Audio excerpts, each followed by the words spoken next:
pensée stratégique pour définir des ambitions, fixer des objectifs et les moyens de la réalisation de ces objectifs. Donc, avoir une ambition, avoir une pensée stratégique. Deuxièmement, se mettre en réseau. Se mettre en réseau afin de créer des synergies d'action efficaces. Troisièmement, identifier les domaines d'action prioritaires pour le transfert des compétences et des savoir-faire.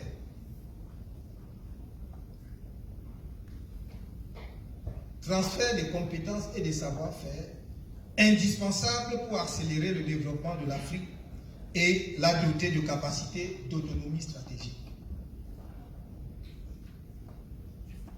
Quatrièmement, contribuer à l'émergence sur le continent des champions africains dans le secteur privé et dans les autres espaces prioritaires. La diaspora doit contribuer à l'émergence sur le continent de champions africains. Viser d'abord le continent. Il a 1,2 milliard, 1,3 milliard, bientôt 1,4 milliard.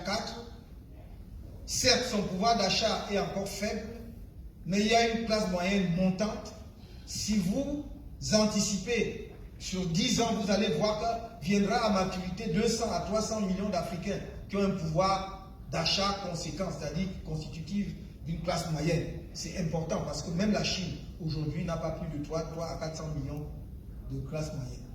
Donc si l'Afrique atteint ce niveau-là, c'est un marché fabuleux. Alors si l'Afrique n'est pas préparée elle-même à conquérir ce marché, ce sont d'autres qui vont venir. Il faut faire émerger les champions. Par une stratégie d'investissement à la fois de substitution et d'innovation sur le continent. C'est-à-dire quoi? C'est-à-dire qu'il faut qu'émergent des entreprises africaines qui sont en mesure de prendre le contrôle des marchés qui étaient contrôlés par d'autres structures. Mais aussi là où il est possible d'innover. Et on a bien vu comment l'Afrique a beaucoup innové, notamment dans le domaine de IT, avec les paiements mobiles, les transferts d'argent et tout. Donc il y a vraiment une expérience et des capacités foisonnantes sur le continent. Il faut exploiter cela, anticiper. Et enfin, mon 5e point, c'est contribuer au changement de paradigme dans le domaine éducatif et culturel. Contribuer au changement du paradigme dans le domaine éducatif et culturel. Et en quoi faisant? En appuyant ou en créant des structures d'éducation majoritairement orientées vers la maîtrise des connaissances scientifiques et des savoirs techniques, d'une part, et en contribuant au contrôle de la production des contenus culturels.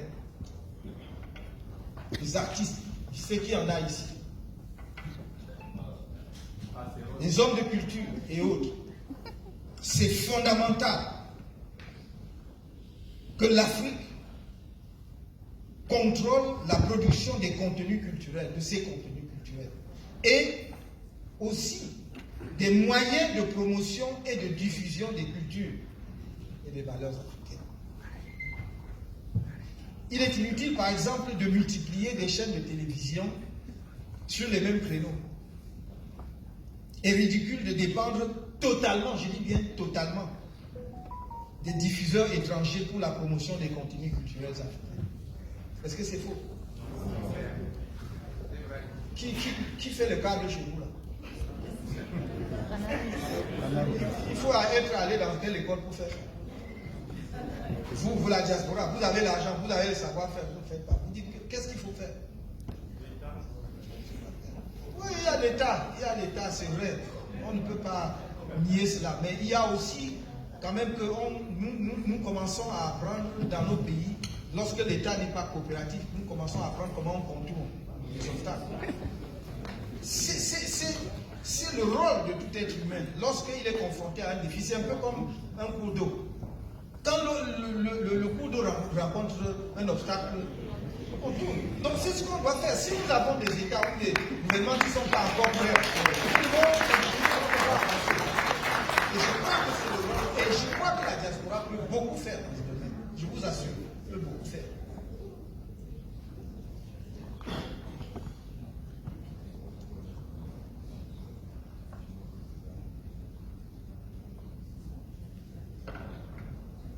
Chers amis, mesdames et messieurs, au moment où je voudrais clore mon propos, je sais que vous en savez certainement plus que moi à propos de la thématique que je viens de développer.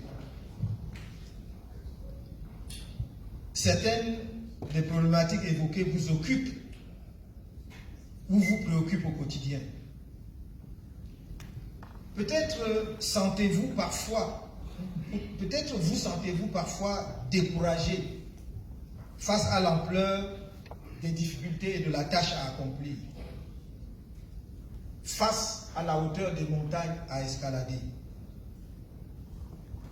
Je vous rassure, si la tâche est ardue, c'est parce qu'elle est vitale.